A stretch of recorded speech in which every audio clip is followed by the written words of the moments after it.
오늘 우리가 볼 하나님의 말씀은요. 마태복음 5장 13절에서 16절까지 말씀입니다. 마태복음 5장 13절에서 16절 말씀.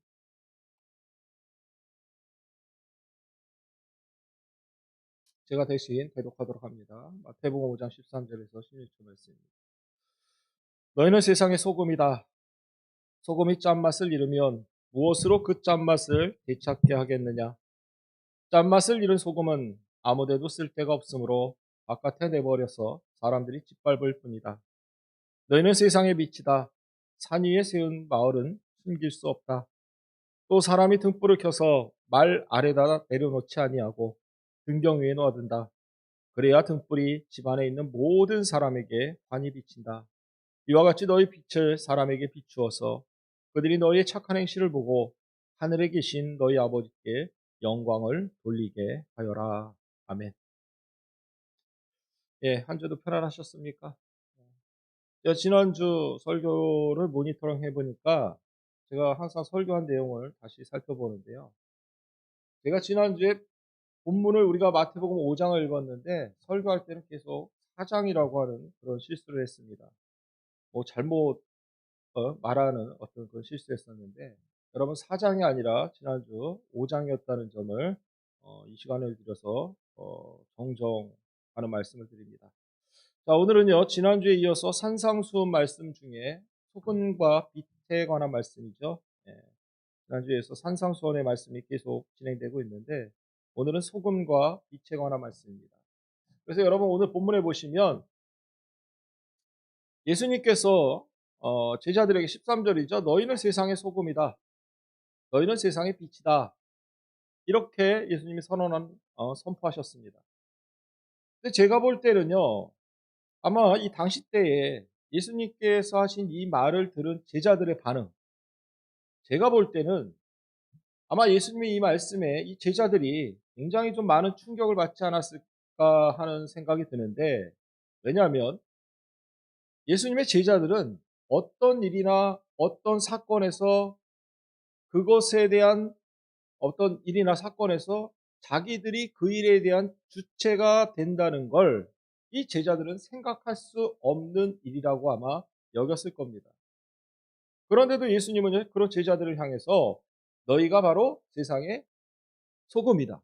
너희가 바로 세상의 빛이다. 이렇게 말씀합니다. 사실 요즘도 보면요. 많은 사람들이 그런 생각을 해요.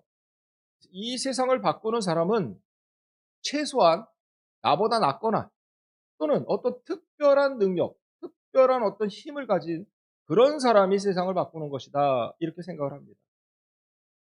그런데 수천 년 전에 그것도 지금과는 비교할 수도 없죠. 철저한 신분 계급 사회였으니까. 이런 철저한 신분 사회에서 예수님께서는 세상의 소금과 빛이 누구다? 바로 너희들이다. 이렇게 말씀하십니다. 그러니 예수님의 이 말씀이 제자들에게 얼마나 충격적인 말씀이었겠습니까? 아니 내가 어떻게 세상을 바꿀 수 있단 말인가? 내가 어떻게 그런 일을 감히 내가 어떻게 그런 일을 할 수 있지? 아마 이런 생각을 했을 거예요.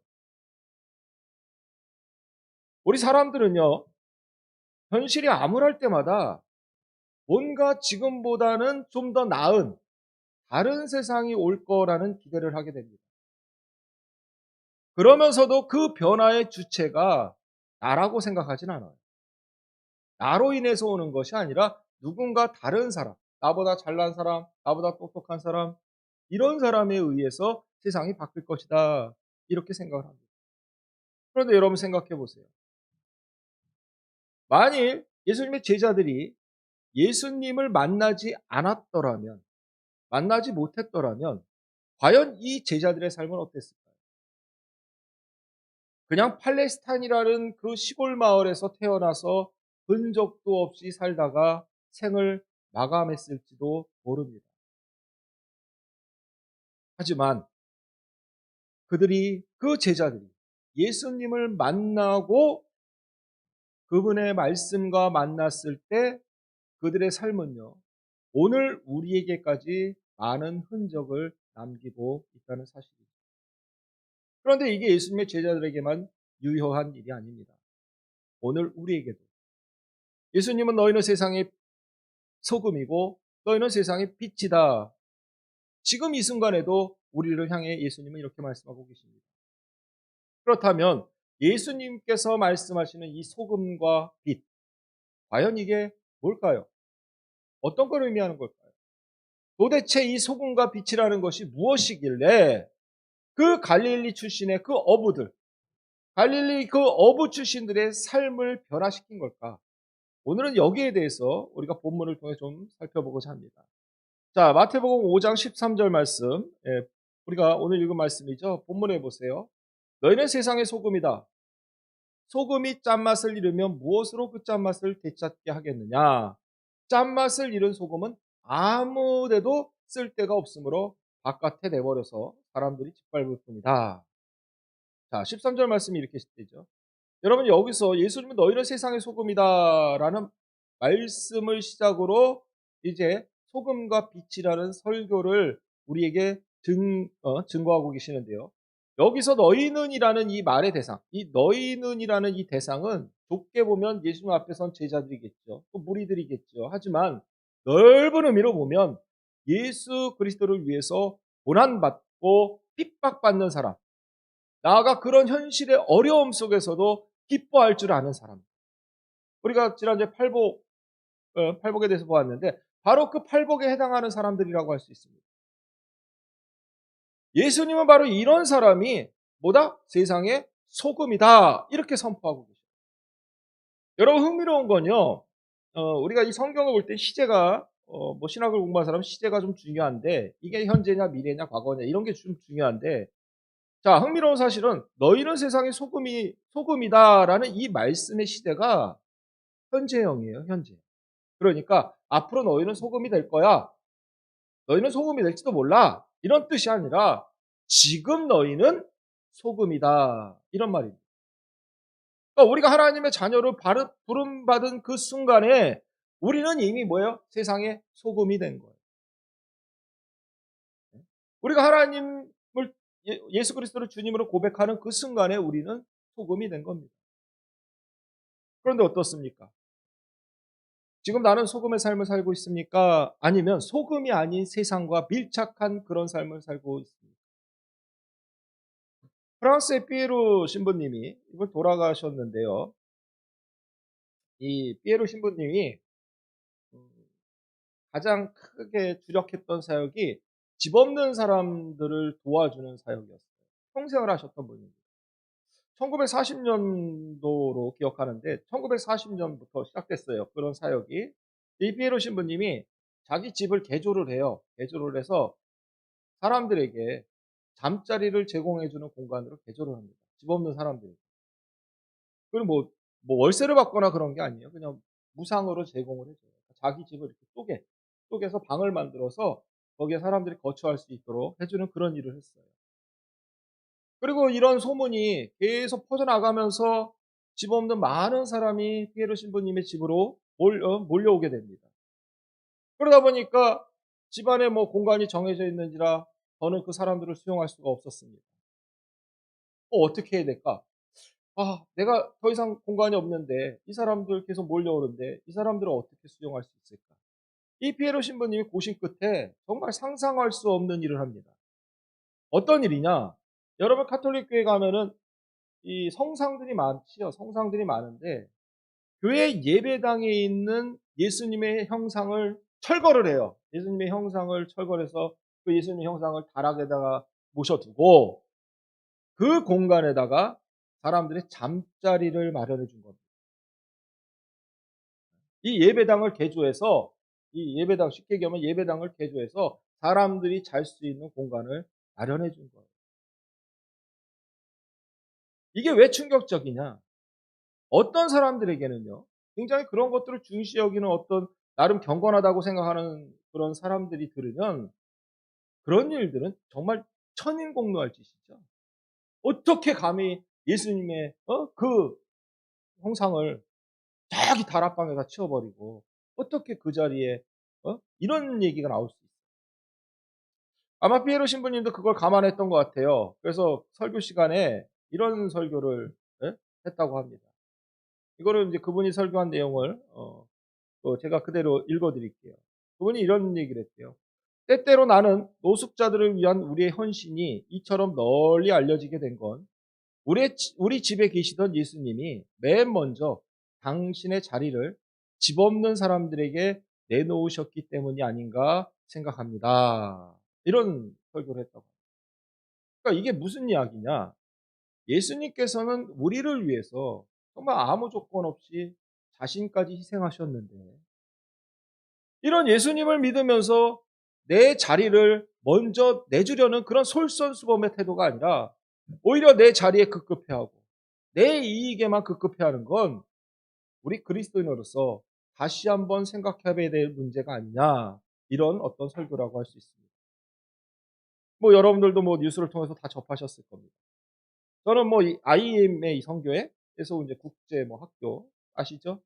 미인가 학교죠. 대안학교는 인가 정규교육 과정이 없기 때문에 학교는 인가를 받을 수가 없습니다. 자, 그리고 여러분 광주 안디옥 교회 코로나 환자가 집단으로 발생한 사건들 뭐 다 아시죠? 저는 이 사건을 보면서 '아, 또 교회구나.'라는 그 실망감을 감출 수가 없었습니다. 그나마 진보적 교회 단체예요. NCCK 한국 기독교 교회 협의회 또 YMCA 예? YWCA 예?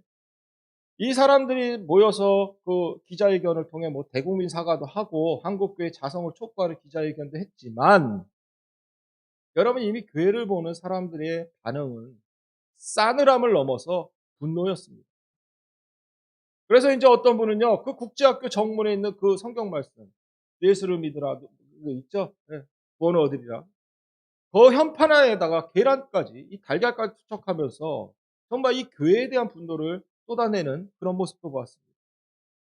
왜 이런 일이 자꾸, 그것도 왜 자꾸 교회에서 일어나는지 정말 답답합니다.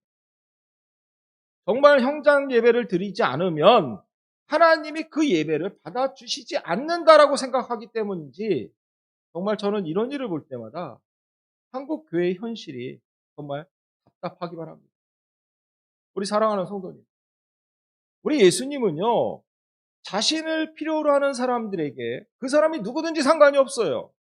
그 사람이 누구든지 상관없이 기꺼이 자기 몸을 그들에게 던져주신 분입니다.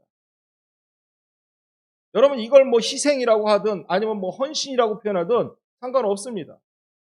저는 이게 바로 소금의 삶이라 그렇게 말하고 싶습니다. 여러분 예수님도 말씀하시죠. 소금이 짠맛을 잃으면 여러분 그건 소금이 아닙니다. 그래서 우리 예수님도 말씀하시잖아요. 소금이 짠맛을 잃으면 무엇으로 그 짠맛을 되찾게 하겠느냐. 짠맛을 잃은 소금은 아무 데도 쓸 데가 없으므로 바깥에 내버려서 사람들이 짓밟을 뿐이다 라고 말씀하시죠. 여러분 여기서 짠맛을 잃는다는 말, 이 짠맛을 잃어버리다라는 게 헬라어로 모라이노라고 하는데 이 모라이노라는 뜻은 무용지물이 되다, 아무짝에 쓸모없다 이런 뜻이 되기도 있지만 여기에는요 어리석게 만들다라는 뜻이 어리석다라는 뜻도 있습니다. 그러니까 그리스도인이 예수를 믿는 사람이 소금의 삶을 살지 못하면 그건 어리석은 사람과 같다라는 이야기예요. 그런데 여러분 어리석은 그리스도인은요 엄밀히 말하면 그리스도인이 아닙니다. 아니 저는 그렇게 생각해요. 어리석은 그리스도인 될 바에야 차라리 안 믿는 게 훨씬 더 나을지도 모르겠어요. 왜냐? 예수님은요, 짠맛을 한번 잃은 소금은 절대 짠맛을 되찾을 수 없다고 말하기 때문에. 그냥 바깥에 버려져서 사람들에게 짓밟힐 뿐이다. 이렇게 말씀하시죠. 사랑하는 성도님들, 교회가 가장 아름답게 서는 길은 바로 세상의 눈물을 닦으러 오신 예수님의 손과 발이 되는 그런 일을 할 때입니다. 하지만 성공신화에 빠진 교회들은 크고 화려하게 교회를 지으려고 경쟁합니다. 왜냐하면 그들은 더 크고 더 넓은 교회를 짓는 게 하나님에 대한 영광이라고 그렇게 믿기 때문이에요.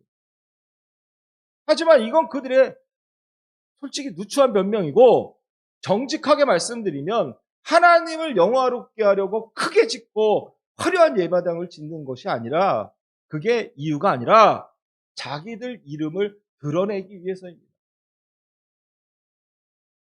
왜냐?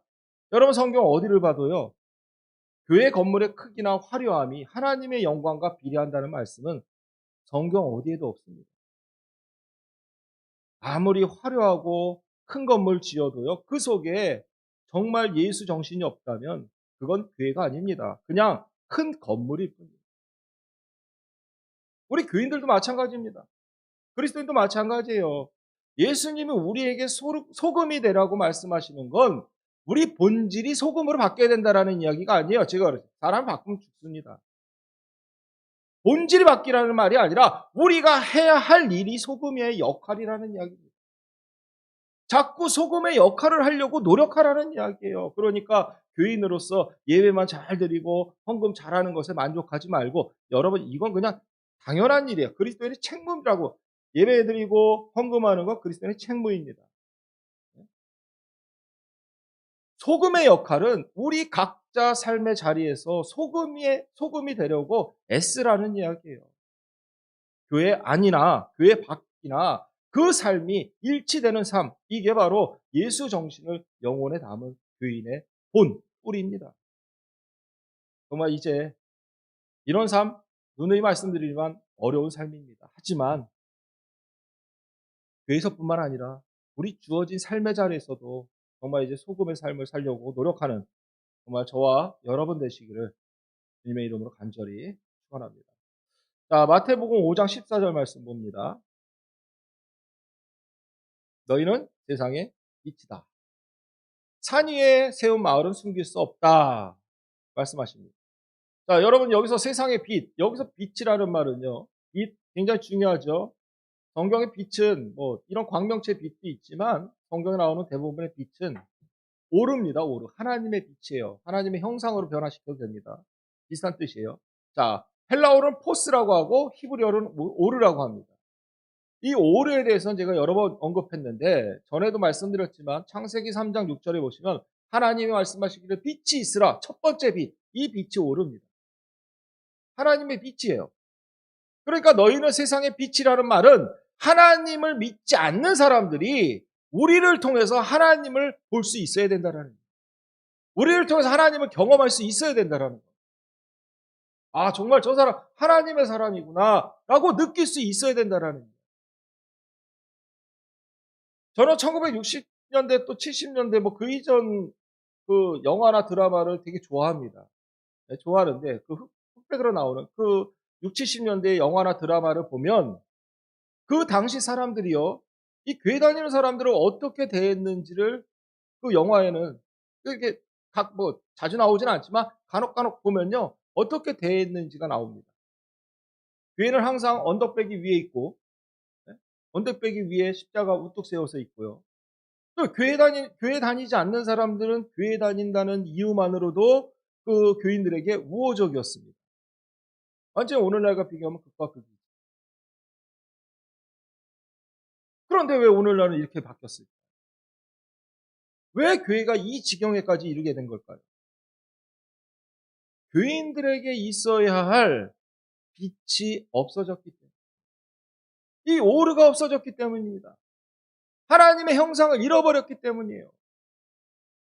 불의한 세상을 향해서, 잘못된 세상을 향해서, 아, 그거 잘못된 거야, 이렇게 단호하게 하나님의 공의를 선포해야, 이런 목소리를 내야 하는데, 이 빛이 없다 보니까 하나님의 공의를 잃어버렸습니다. 빛의 사람이 어둠의 사람이 되었으니 무슨 구별이 있겠습니까? 그래서 오늘날 많은 사람이 교회를 혐오시설로 여기죠. 교회가 자신들과 무슨 상관이냐는 거죠. 이게 지금 우리 시대의 아픔입니다. 이 시대의 아픔이에요. 예수님께서는 우리가 빛이 되면 산 위에 세운 말은 숨길 수 없다, 이렇게 말씀합니다. 여러분 여기서 산은요, 어떤 특정한 산이 아닙니다. 종말론적 의미가 있어요. 종말론적 의미로 여호와의 산이란 뜻이에요. 그래서 일찍이 이사야 선지자가 이런 얘기를 하죠. 이사야서 2장 2절에 3절 말씀에 보면 마지막 때에 주님의 성전이 서 있는 산이 모든 산 가운데서 으뜸가는 산이 될 것이며 모든 언덕보다 높이 솟아오를 것이니 모든 민족이 물밑듯 그리로 모여들 것이다. 백성들이 오면서 이르기를 자 가자 우리 모두 주님의 산으로 가자 야곱의 하나님이 계신 성전으로 어서 올라가자 주님께서 우리에게 주님의 길을 가르치실 것이니 주님께서 가르치시는 길을 따르자 할 것이다. 율법이 시온에서 나옵니다. 주님의 말씀이 예루살렘에서 나온다. 복음성가에서도 있죠. 바로 여기서 주님의 산, 이 산을 의미한다고 할 수 있어요. 그러니까 여호와의 전이 있는 산이 다른 산들보다 우뚝 서 있어요. 굉장히 더 높이 서 있단 말이에요. 더 높이 서 있기 때문에 온 세상 사람들이 그 산을 들고 몰려들어서 하나님의 진리를 배우게 된다라는 이야기. 이게 바로 빛의 사람들이 가져오는 파급 효과입니다. 그런데 오늘날 이 빛을 잃어버렸으니 가뜩이나 어두운 세상에 더 캄캄해져 버리고 말았다라는 것입니다. 더욱이 빛이 되어야 할 사람들마저 빛을 잃어버렸습니다. 세상이 어두워진 것은 당연한 일 아닐까요? 이 세상에 불의가 가득한 것도 당연한 겁니다. 빛이 있어야 될 사람들이 빛을 잃어버렸어요. 그럼 우리 사랑하는 성도님, 이 당연함을 그냥 우리는 운명으로 여기만 살아야 될까요? 아, 세상이 어둡구나. 에휴, 그래, 나는 어두운 세상에 사는구나. 이걸 운명으로 여겨야 될까요? 여러분, 절대 그렇지 않습니다. 어둠이 짙을수록 작은 불빛도 환하게 빛나는 법입니다. 그렇기 때문에 이제부터라도 우리 속에 이 잠들어 있는 그 하나님의 빛을 깨워야 합니다. 그래서 예수님 말씀하십니다. 마태복음 5장 15절 말씀이죠. 또 사람이 등불을 켜서 말 아래다 내려놓지 아니하고 등경 위에다 놓아둔다. 그래야 등불이 집 안에 있는 모든 사람에게 많이 비친다. 등불을 켜서 말 아래에 둔다. 이 표현, 여기서 이 말이라는 건 뭐 따닥 타고 다니는 말이 아니죠. 그건 아시죠? 여기서 말은요, 우리의 재량, 계량 단위, 한 말, 두 말, 이 말이랑 좀 비슷한데, 우리가 얘기하는 한 말은 18리터입니다. 18리터. 18리터인데, 이 유대인들의 이 말은 8리터예요, 8리터. 8리터짜리 그릇이 있어요. 이 그릇을 말이라고 하는데, 그래서 유대인 이 말을 이 불을 켜놓고 이 말로 이렇게 덮어둡니다. 그럼 불이 좀 오래 탄대요. 오래 타서 뭐 그런 효과가 있다고 하는데 어쨌든 여러분 불빛을 뭔가로 덮어두면 물론 심한 바람이 분다면 뭐 꺼지진 않겠지만 이런 뭐 장점은 있을 수 있겠지만 뭔가로 덮어두었을 때 그 불빛이 멀리 가지 않습니다. 그래서 예수님은요, 바로 이런 상황을 염두에 두고 말씀합니다. 주의를 환하게 비추려면 말로 덮어두지 말고 어디에 두어야 된다? 등경 위에 두어야 한다. 그래서 이렇게 말씀하시는 거예요. 그래야 등불이 집안에 있는 모든 사람들에게 비추게 된다. 예수님이 이렇게 말씀하는 겁니다. 여러분, 너무 당연한 이야기 아닙니까? 여러분이 저녁에 퇴근해서 집에 들어오니까 깜깜해. 그럼 제일 먼저 하는 일이 뭡니까? 불 켜는 거예요. 당연히 불 켜는 거예요. 스위치를 찾아서 불을 켜야죠.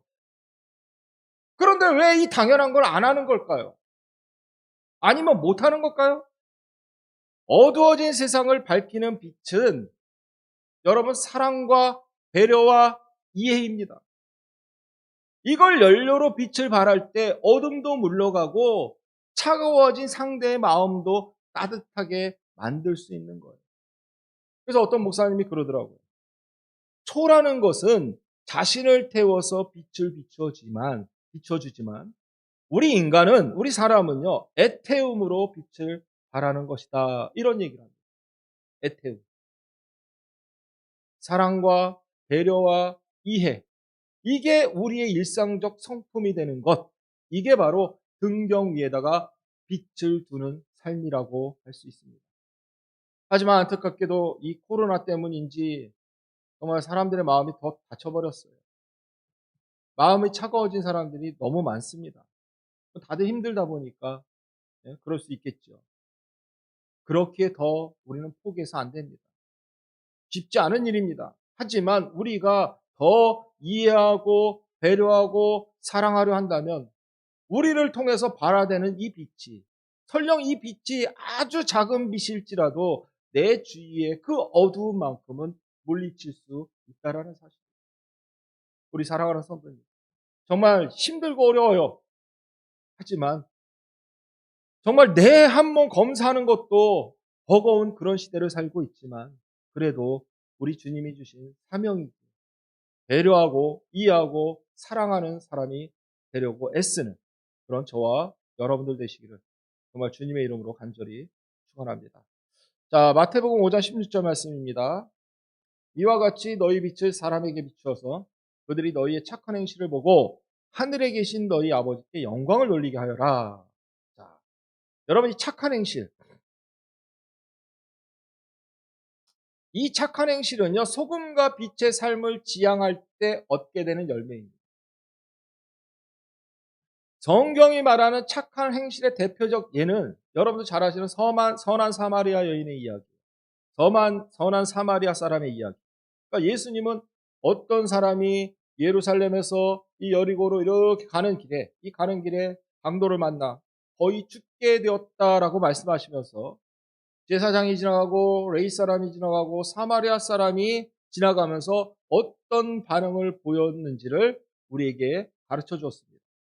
여러분 여기에서 제사장과 레위 사람은 그 다 죽어가는 사람을 보고 어떻게 했습니까? 누가복음 10장 31절 32절에 보면요. 마침 어떤 제사장이 그 길로 내려가다가 그 사람을 보고 피하여 지나갔다. 이와 같이 레위 사람도 그곳에 이르러 그 사람을 보고 피하여 지나갔다. 그러니까 제사장과 레위 사람은 뭐 했어요? 피하여 지나갔다. 예수님이 이렇게 말씀하셨어요. 여러분 피하여 지나갔다. 피해서 지나갔다라는 게 뭔 뜻입니까? 여러분 뭘 피해서 갑니까? 여러분들이 살면서 피하는 게 뭡니까? 내가 싫어하는 걸 피해가는 거예요. 내가 혐오하는 걸 피해가는 겁니다. 그러니까 이 피해간다라는 거는 그 사람들 마음에 이미 혐오의 마음이 있다라는 거예요. 미워하는 마음이 있다라는 거예요. 싫어하는 마음이 있다라는 거예요. 절대로 저걸 내가 반길 수 없다라는 마음이 있다라는 겁니다. 그런데 여러분, 예수님이 말씀하십니다. 사마리아 사람은 어떻게 합니까? 누가복음 10장 33절에 보면 그러나 어떤 사마리아 사람은 길을 가다가 그 사람이 있는 곳에 이르러 그를 보고 측은한 마음이 들어서 제사장과 레위 사람은 피하여 갔는데 사마리아 사람은 그 사람을 보고 어떤 마음? 측은한 마음이 들어서 다 죽어가는 사람을 보고 누구는 혐오해서 그 사람을 피해갔지만 사마리아 사람은 그 사람을 측은하게 여겨서 도와주었다라는 겁니다. 이걸 보면 여러분 분명해지는 거예요. 선한 행실이 어떤 마음 상태를 가르쳐주고 있는지 분명해집니다. 선한 행실은 측은한 마음이 기본 마음입니다. 혐오하는 마음이 아니라 측은한 마음, 다시 말해 긍휼한 마음이 선한 행실을 결정짓는 거예요. 그러니까 예수님을 믿는 사람은 이 긍휼한 마음이 기본적인 마음 자세가 되어야 됩니다. 긍휼한 마음이 있어야 여러분 누군가와 공감할 수 있는 거예요. 우리 잘하잖아요. 여러분들 그 드라마 일일 드라마 보시면서 아유 저거 내 얘기 같아. 같이 막 울어주고 즐거워하고 잘하잖아요.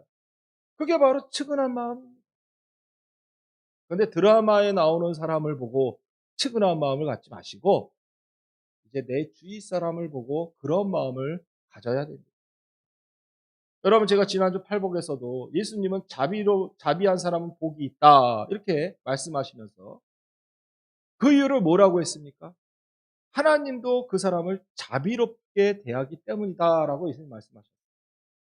그런데 여러분 이 말을 여러분 거꾸로 역으로 표현해 보세요. 내가 누군가를 미워하고 내가 누군가를 혐오하고 내가 누군가를 피해 다닌다면 하나님도 그 사람을 그렇게 한다라는 이야기가 되는 거예요.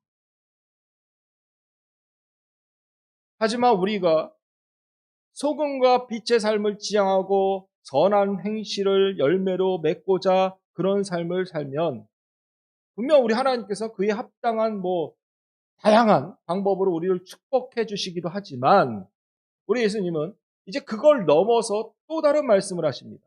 그게 바로 뭐냐? 그들이 너희의 착한 행실을 보고 너희 아버지께 영광을 돌리게 하라는 말씀.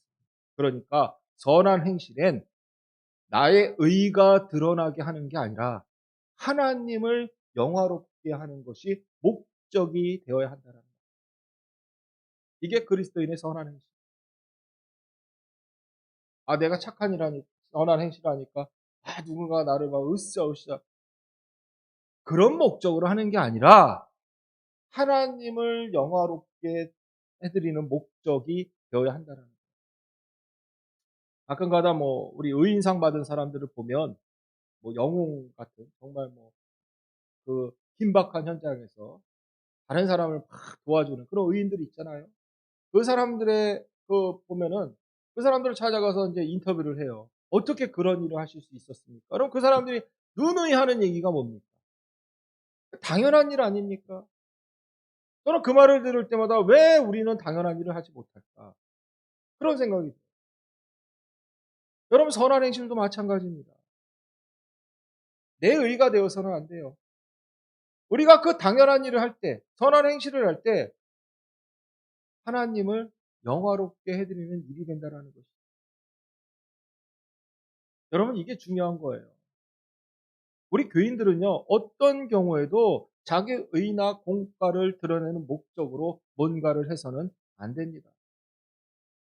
하지만 우리도 인간이죠. 그렇기 때문에 때때로 내 헌신과 내 공과를 그 누구도 알아주지 않으면요, 이렇게 서운한 감정이 드는 게 인간이기 때문에 그럴 수 있습니다. 하지만 이런 서운한 감정 때문에 우리가 해야 할 선한 행실을 여러분 멈춰서는 안 됩니다. 왜냐? 그리스도인의 궁극적 목적은 하나님을 영화롭게 하는 일입니다. 자, 오늘 말씀을 정리하겠습니다. 지금 우리가 사는 이 땅에는요, 예수 믿는 사람들 정말 많습니다. 1000만은 안 돼요. 제가 알기로 한 700만? 700만도 안 되는 것 같아요. 한 500만 되면 많이 되는데 어쨌든 간에 예수 믿는 사람들 참 많아요. 교회도 많고 많습니다. 하지만 예수 정신으로 무장해서 누군가에게 영적 감화를 끼치고자 그렇게 살려고 노력하는 사람은 별로 없어요. 많지 않습니다. 그래서 세상이 더 각박해지고 어두워지고 있는지 모르겠습니다.